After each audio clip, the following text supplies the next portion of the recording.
Dans la lutte contre les nouveaux foyers de contamination, la Catalogne, dans le nord de l'Espagne, a rendu obligatoire le port d'un masque dans les espaces publics, ouverts ou fermés.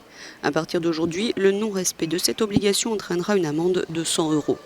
Cette obligation survient alors que depuis 5 jours, la zone de Lérida et ses 200 000 habitants sont de nouveau confinés, même si ce n'est pas un confinement strict à domicile.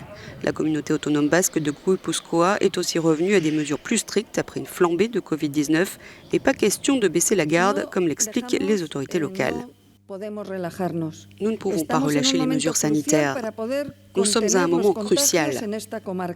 Toute décision concernant de futures mesures plus drastiques dépendra des décisions que nous adopterons maintenant et de l'attitude des personnes concernées. En Grèce, les autorités sont de plus en plus préoccupées par le nombre croissant de cas de coronavirus importés depuis la réouverture des frontières.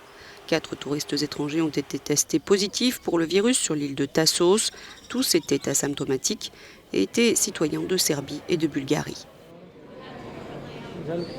Aux États-Unis, le seuil de plus de 3 millions de personnes testées positives au Covid-19 a été franchi, contre 2,6 millions en Asie et 2,5 millions en Europe.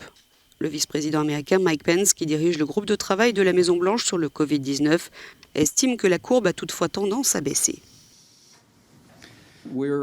Nous voyons en fait les premières indications selon lesquelles la courbe des tests positifs a tendance à s'aplatir en Arizona, en Floride et au Texas. Les gouverneurs de chacun de ces États ont pris des mesures énergiques.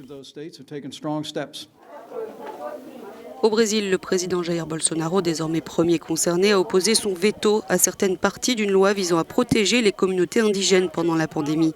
Cette loi prévoyait l'acquisition de plus de lits d'hôpitaux et d'unités de soins intensifs.